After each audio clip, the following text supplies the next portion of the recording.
Hi, guys. Welcome back. Is there a chance that the only thing holding you back from weight loss is actually because you can't visualize yourself losing weight? Today's YouTuber is Marsha Frame, and the name of her video is Manifesting Weight Loss. Do you have to see yourself as being thin before you can actually achieve being thin? Let's hear what Marsha has to say about it.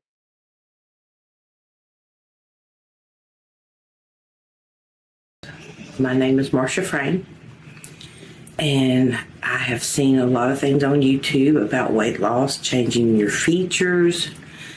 And I got to thinking about back in the day, probably when I was about 30. I had gained a good bit of weight back then. And my husband at that time was very conscious of how I looked. So it was very important that, I had makeup on, I looked good. And really, when you stop and think about it, the better you look, the better you feel about yourself. So when you get up, take a shower, wash your hair, put on makeup, you just feel good about yourself. And I never knew about anything about law of attraction or anything back then. But it just came to me that I could mentally reduce my weight. So I would lay on my bed and I would meditate. And I would see the parts of my body in my mind, and I would command the fat to leave. And I would just think about this. I didn't really even say it out loud. I just run it through in my mind. And I remembered a picture where I was thin, and I would run that picture over and over in my mind, because your subconscious mind operates on pictures. It doesn't. All right, everybody, join me. Big stretch. Join me real quick. Take your hands like so. Let's grab that spare tire right around your waist. Grab it with me. Do you got your spare tire in your hand? Get out of my life. All right, it's going to take a little time. We'll work on this together. Does not really, the affirmations and things we say, that is to get it embedded, okay? But the real actions of your subconscious mind has been proven that it works on pictures. It wasn't long before I dropped back down to 135 pounds, where I had, my ideal weight for that time. And it's just like things just kind of flowed. I had a job where I had to do a lot of walking. And the weight just fell off of me. I mean, it was just in 2 months, I was back where I wanted to be. Okay, did you guys hear the magic there? In 2 months, with the job where she's walking, her weight got back to where she wanted to be, right? Maybe her subconscious actually called upon her to find a job where she was active. And once again, same thing that I always tell you, if you start walking every day, in about 60 days, which is 2 months, you'll start to lose weight. So when are you going to put your shoes on? Go get your shoes. And when I started, I weighed about 160. So, all this stuff has kind of brought it back up to my remembrance, and I thought I would share it with people. We are so powerful. I mean, do you even realize how powerful your mind is?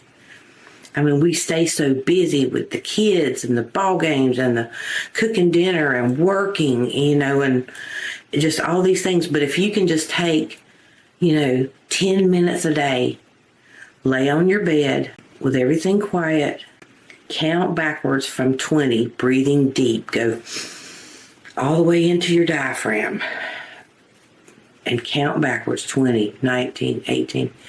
Just lay there, and then it just kind of removes all the distractions that you've had, from your mind for the day. It clears it out. And then you can bring in the pictures of what weight you want to be, how you want your face to look, if you need clear skin. I mean, I know this might sound a little crazy to some people, but I'm telling you, it works. The subconscious mind is very, very powerful.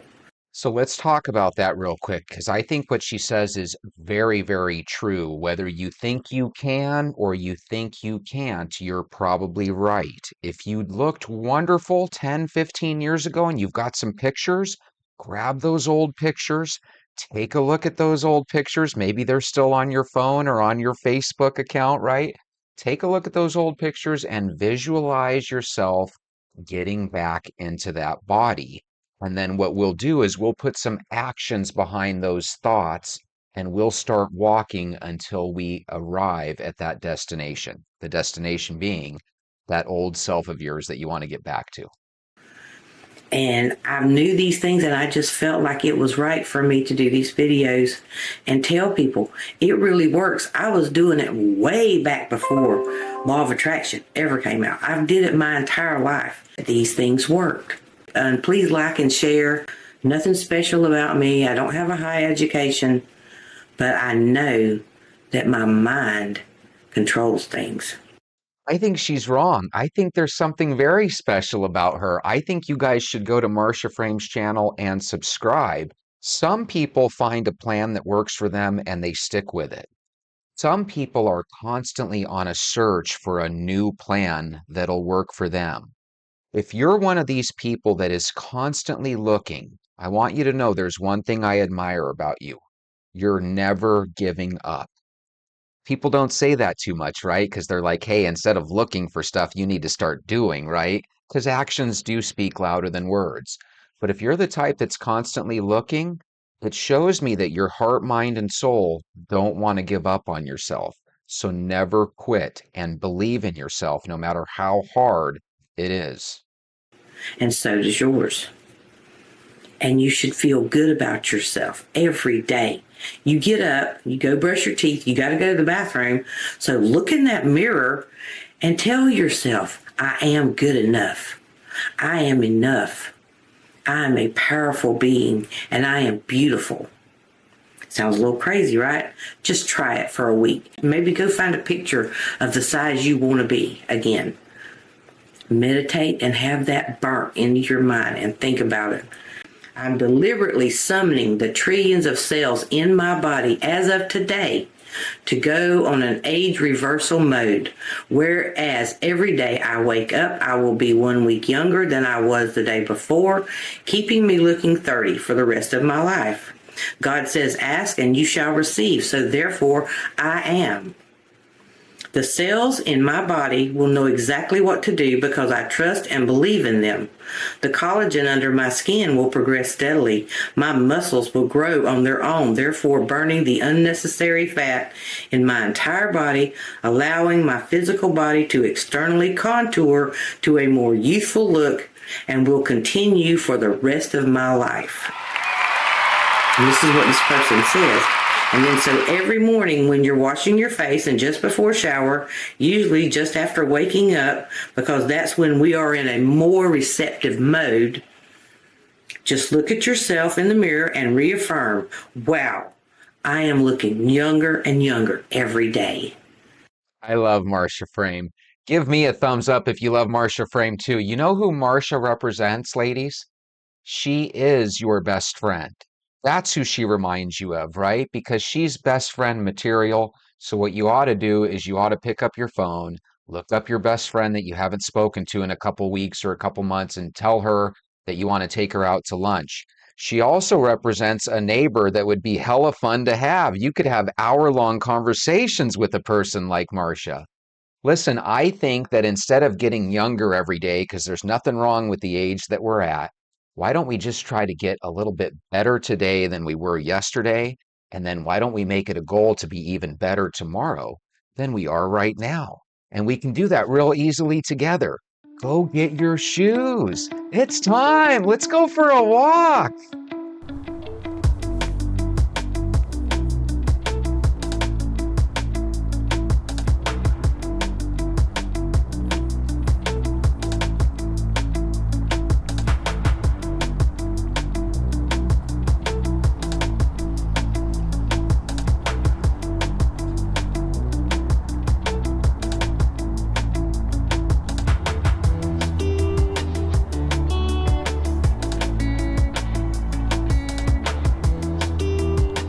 Good morning, guys.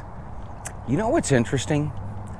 The other day, I shouldn't say the other day, a month or two ago, I brought up the idea that when you think about something instead of your phone reading your mind and popping an ad up for that something you were thinking about, maybe you have predictive powers with your brain. Maybe you're thinking about something that you don't realize your subconscious is telling you you're about to see in real life. And yesterday, I don't know if you guys remember this, but we were talking about kids getting a hold of their parents' guns because I had mentioned a situation where a mayor of Minden, Louisiana had been shot by his 11-year-old family relative. I don't know if it was a grandson or a nephew or what, but they said it was a family relative. While I'm telling you that story, in Winder, Georgia, a 14-year-old kid was shooting up a school, and he ended up taking 2 of his classmates' lives and 2 teacher lives. One of the more fascinating things I heard had little to do with the murders themselves. One of the things that I heard, and I don't know if any of you guys heard this, but they had a sheriff doing a report, and he wanted to let the world know that the kid's name was Colt Gray, not, I believe, Colton Gray, because I believe they have another student at that school whose name Colton Gray or something very similar to Colt Gray.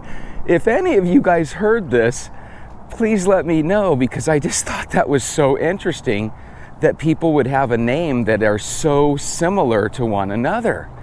And both of these Grays women are not supposed to, or ladies are, don't confuse them with Christian Grey. I know there's a lot of Christian Grey fans out there. Get Christian Grey out of your head. He's a bad guy too, but I don't know if he was a bad guy. I never saw those movies or whatever, or read those books, but I remember I had family members and friends that were enthralled by those Christian Grey books. I don't even remember the name of those stories, but I know one of you guys do. Let me know down in the comments.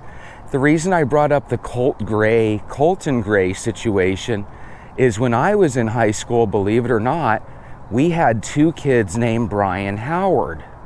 One of the Brian Howards had a mohawk and looked like a crazy guy, but he was actually super smart, and he was actually a pretty decent human being, pretty good kid.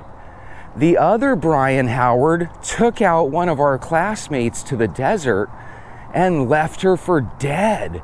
Literally, I think he stabbed her, and he basically tried killing her, left her out in the desert, thought that she was dead.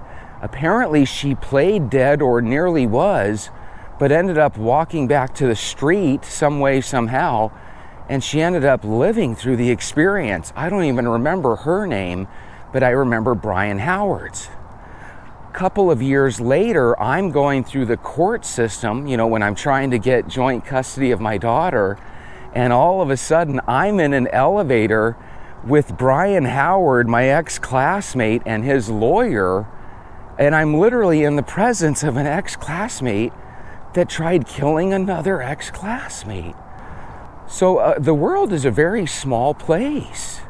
To show you how evil the world has gotten, did you guys even know that over the past couple days, we had a situation where an immigrant did stab a girl in the hand, a teenager in Indiana, while she was watching her brother's baseball game? That just recently happened. We have all these weird situations, and they go down every single day in this country. By the way, yesterday, Melissa, you brought up a good point. Maybe I should be a little bit more angry with parole board hearings than the judges and stuff. But again, some way, somehow, we gotta quit these people that have a mile-long rap sheet. We gotta quit getting them back on the streets. We also gotta stop as people. We need to stop this BS where we're constantly going out of our way to fight for the lives of the perpetrator, of the bad guy. And I can guarantee you there are a lot of people that are going to be up in arms because in Georgia, they want to handle this Colt Gray kid as an adult. They've already said it. My thinking is, why don't we handle all kids as an adults when they do this? The whole idea that there's somebody out there that's going to try to get this Colt Gray kid out of jail by the time he's in his mid-20s or 30s. Well, no, Jesse, he took 4 lives. Guys, I don't know if you agree with this statement or not, but whether it's 1 life, 4 lives, or 40 lives, to me it's the same thing. It's evil that deserves never to get a second chance. And just to know that there's kids out there that get out of jail in 7 or 8 years, while other kids go in jail for 70 or 80 years, there's something unfair about that as well. We should be throwing away the keys for these people. We should, as a community of Americans, we should say, hey, when it comes to things like shoplifting, when it comes to things like squatting and all these things, those things should be stuff where you go to jail, and you go to jail for days or maybe months, right?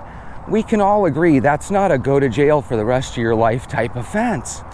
But when you do things against children, when you do things, where you're attacking and doing things to women, or anybody for that matter, in a heinous way where they are permanently affected, God, my thinking is you should be permanently affected.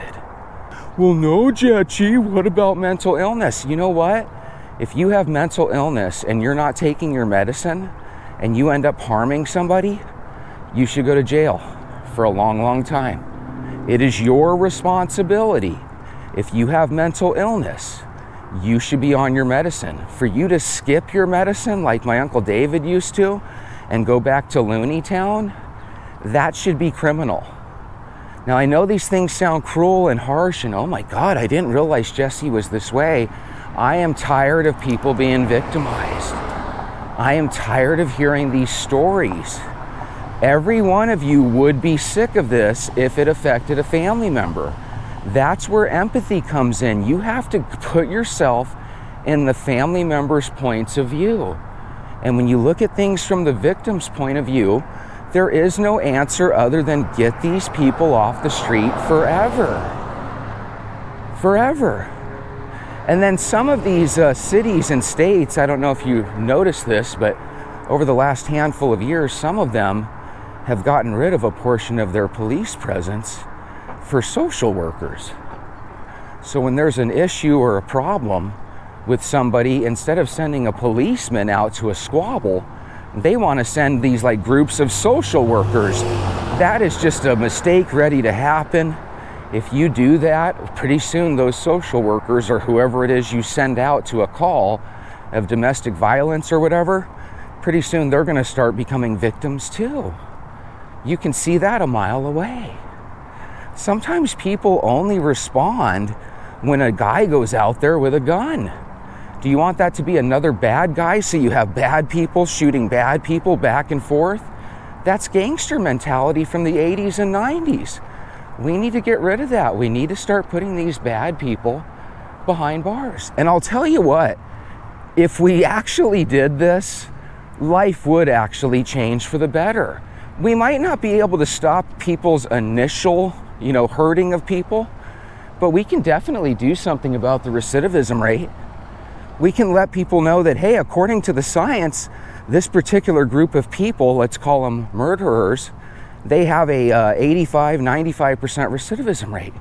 Okay, that means 15% never ever commit murder again.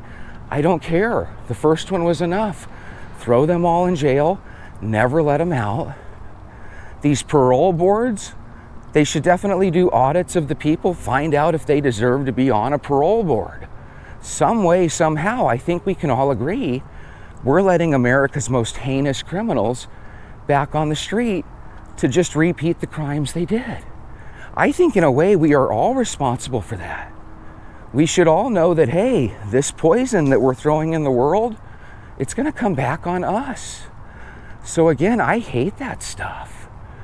But again, this has nothing to do with Christian Grey. So if you love your Christian Grey, I don't blame you. God, I wish I could think of the name of those books.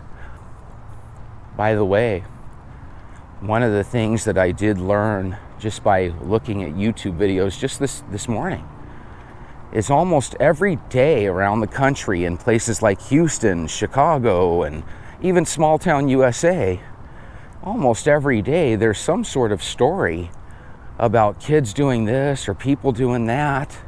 There was a story today about a lesbian couple. They went to a park and they're in the back seat of the car. I assume they were making out or something. And apparently one of the girl's ex-girlfriends came and went after them with an axe. Went after her ex-girlfriend with an axe and actually landed some blows. And they actually showed her in court, and she looked like a witch or the devil. Bruja. Oh my God. La Bruja. A female witch. Oh my goodness. Guys, you want to know something? One of these days you're going to wake up and you're going to find out that your significant other cheated on you, or they did something horrible, and it might not have even been recently. You might find out that they cheated on you 10 years ago and you guys have been married for 20 years, you know. There's a lot of horrible things that people find out every single day. What you got to remember is no matter what you hear, never validate taking someone's life. Divorce the people, get out of their lives. There's absolutely no reason for you to love somebody enough where you want to take them out and take out their new partner. You know what? If they're willing to leave you, somebody that's a genuine, true human being, a good person, you know, if they're willing to leave you because somebody else looks better or maybe somebody else made them feel better, you know, let them go.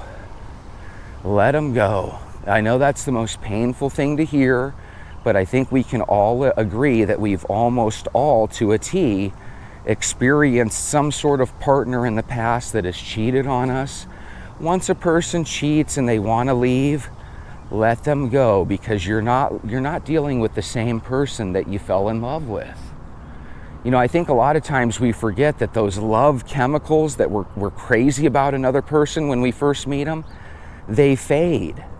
Do they fade permanently? No. There's situations where people get married and live the rest of their lives together forever, and they never cheat, and they're true best friends.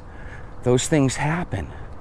But for 90% of people, they tend to grow apart and they grow away from one another.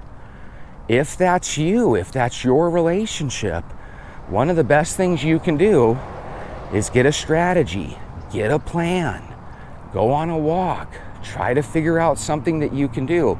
Does your heart hurt? Do you want to jump off a cliff? Yeah, a lot of times when we find out that our partners are no good, we do want to jump off a cliff. One of the things that we don't want to do is we don't want to sit there and let our partner tell us that it's our fault because we were working too long or somebody seduced them. You know, when you give your I do's at the altar, you're saying before yourself and before the world, and if you're religious, before God, that you're going to put the ways of the world down. You're going to cleave to your husband and wife or wife, and you're going to tackle the world together as a team. So if you have a teammate that's sabotaging the game, you got to cut that teammate loose. Does that mean you never forgive them? No, there are some husbands and wives that genuinely are willing to quit seeing their other person that they're seeing and be committed to their marriage. That's where you got to go with your gut. You know, can you forgive people? Sure. But my thinking is, if they want to leave you, let them go. Because otherwise you're in a really crappy position for the rest of your life, where once people cheat on their spouse once or twice, they typically, like a criminal coming out of prison, they typically end up doing that consistently. Once you have a wayward eye, man, it's really hard to look back at your significant other and say, va, va, va, voom. So again, if you're willing to forgive them and they really do intend to never see that other person again, go with your gut. But if they flat out tell you, I'm in love with Joe, I'm in love with Pam, let Joe and Pam have them, because you know what's going to happen? Joe and Pam are going to lose them the same way you lost them. They're going to always have a wayward eye. Let them go. You know something? When my ex and I broke up, for a handful of years, I was like, woe is me, how can I get this person back? But what I didn't realize was what a blessing it was that we never ended up getting back together in any permanent sort of way. She's not somebody that's trustworthy at all. So why would you want to have a situation where you're literally sleeping with the enemy? Let that shit go. Now, somebody that's watching has a partner that did cheat on them. They did decide to forgive them and move on. If that's your situation, I'm not saying go in there and tell them that it's over and to get the hell out. That's not what I'm saying. What I'm saying is, okay, you made a decision to forgive them, and they made a decision to forget about other people and to focus on you and the marriage. Okay, let them have that chance. Why? Because you already forgave them and you already gave them that chance. Let them take advantage of that chance you're giving them.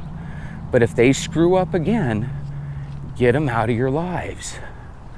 It's really weird when someone's in love with you, they would never cheat on you. They are going to be the most loyal human being ever until they're not. Remember, have you ever had love at first sight? You literally look up and you catch eyes with somebody else, and before you know it, you both are just in the zone. And if either one of you goes to the other and asks them out, it's going to be an instant yes, and you're in love with them. Love at first sight, right? Not everyone has experienced that, but many people have. If you and your husband or you and your wife had a love at first sight moment, and now all of a sudden 10 or 15 years later, they are with someone else, it's because they had another love at first sight moment. People are loyal, and people are the best of friends, and people are the most wonderful of folks until they're not. And once they are no longer your friend, you have to isolate yourself from those people and get out of their lives. Otherwise, you know what it's going to be? It's going to be a situation where your husband or spouse brings some sort of STD in your life, where your husband and spouse ends up having a child with somebody else while you're married to them. You do not need that. So again, I know it's tough.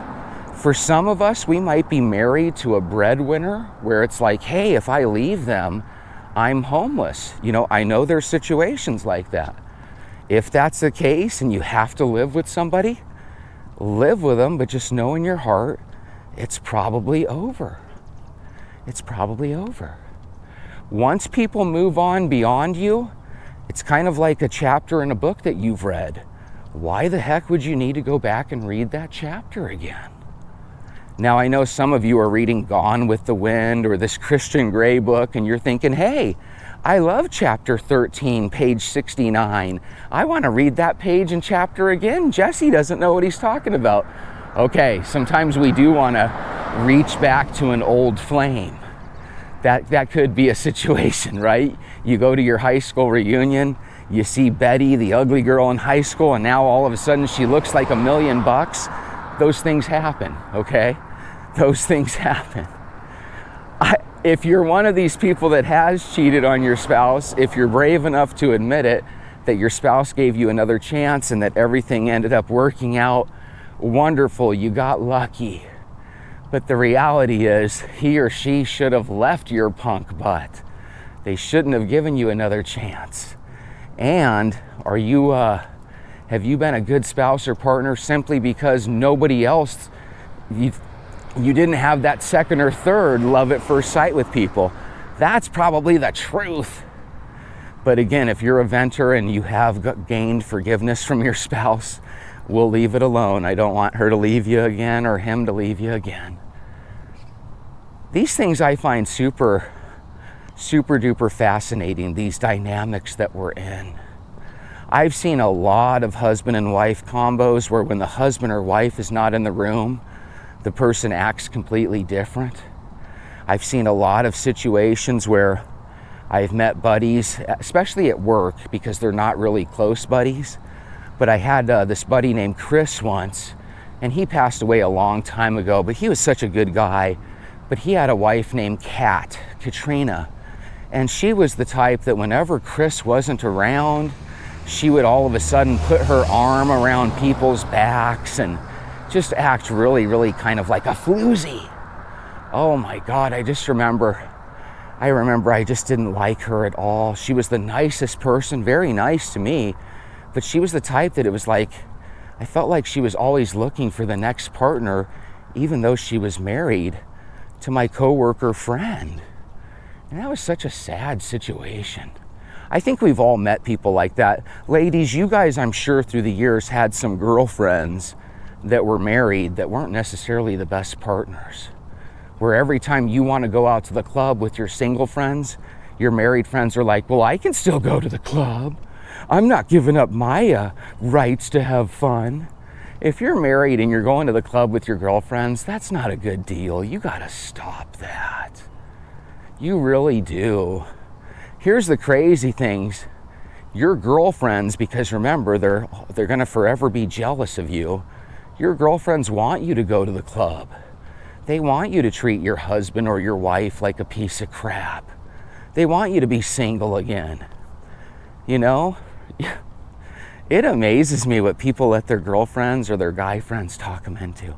And I'm no different, guys. When I had an entourage of guy friends will talk you into doing some shit that you would never think to do when you're by yourself, you know? So today is not really a vent. I'm not really angry. I just get tired of this crap that we deal with. Does anybody else feel like me that if you take someone's life, it's game over for you? You shouldn't be allowed to see the light of day anymore? If not, are there any situations where you think we should throw away the key? You know, is it a number game? Does somebody have to get rid of one victim, or does somebody have to get rid of at least 3 or 4 before we, take them out of circulation, so to speak? That's how my brain thinks. My brain thinks, God, at what point do we have to say we are cruel as a people? Because we tend to bend over backwards for the bad guy, and we tend to forget quite quickly about the victim. I feel sorry for victims. I hate when you see some woman and she's got an eyeball popped out of her head. Why do you have an eyeball missing? Well, my ex-boyfriend, he had a crazy wife, and he didn't tell me he was married. Bullshit. You see how evil begets evil? Right? You didn't deserve to lose your eye. Whoever took your eyeball out, they should go to jail, right? Oh, why did they do it? Oh, you were messing with her husband. See how things get intricate? See how things get complex? There are these situations where people feel validated in doing the horrible things. Hey, you're messing with my husband. You're going to ruin my life. That's something worth killing over. And by the way, there are crimes of passion. That happens all the time. If you're cheating with a married man or a married woman, you should look over your shoulder. Things can happen to you. You got to quit doing that. Remember, if you take yourself out of the evil equation, if you say, you know what, I'm going to do good things, I'm not going to do bad things, you slowly but surely change the world. Could you imagine if every day 1 million people across the country made a decision that they were going to quit doing dastardly things and they were going to start doing the right thing and making the right decision? Oh my God, we would be a better world overnight. Imagine just every day 1 million people looking at themselves in the mirror and making a promise to do better, to be a better human being. You know, Sean, you and your wife, I assume you guys went to the University of Colorado, even though on their helmets they go by CU, which is kind of backwards. But you went there, right? Do you remember in the 90s, they had a Coach McCarthy who started up a plan called Promise Keepers. Chachi, what is Promise Keepers? Well, I don't really remember fully because it was so long ago. But this coach, who by the way was a really good football coach, he led millions of men together where they would fill up baseball and football stadiums all around the country. And it was a promise that they made where they were going to be the best fathers they could be. They were going to be the best husbands they could be. And it was a promise they were making to themselves, to each other, and to God. When you make a promise to yourself that you're going to do the right thing, that means that you're going to do the right thing. That doesn't come with an asterisk of I'm going to do the right thing until somebody else does wrong by me. No, you got to do the right thing. So if you're married, if you have a wayward eye, you can still look at that person in the mirror and you can say, stop that. We're not going to do that anymore. I made a decision to be married. I'm going to be married. It's very important in life that you do the right thing. Because if you're willing to cheat, well, that means that your partner's probably willing to cheat too. So we have to be honest with ourselves. And by the way, your boy is not perfect. I've had girlfriends in the past that I wasn't the best boyfriend to, and believe me, I've had situations where the girl wasn't the best. I could tell you some stories that would just make you shake your head. Here's the crazy thing. No matter how nutso the story is that I would share with you, there's a good chance that between you and your family members and your friends that you've already heard much worse, that you've heard much crazier. And by the way, when I say my stories are crazy, it's not about me going nuts and crazy. That's just not in me. It's about nutty in situations that we find ourselves in. There are some crazy situations. Mala, take you for example. You've been talking about Bobalina, this person at your work who is messing around with this guy at your work. They're both married. If you were to ask them in front of their spouses, do you love your life? Do you cherish your life that you live with your family? They would probably each, tell you 1,000,000 times over how much they love their life. What they're not going to tell you is, oh yeah, we love our life, but we're both cheating on our spouses right now. There's something horribly wrong about that. But yet it happens every day in this country. When are you going to choose to do the right thing? That's why you need to walk.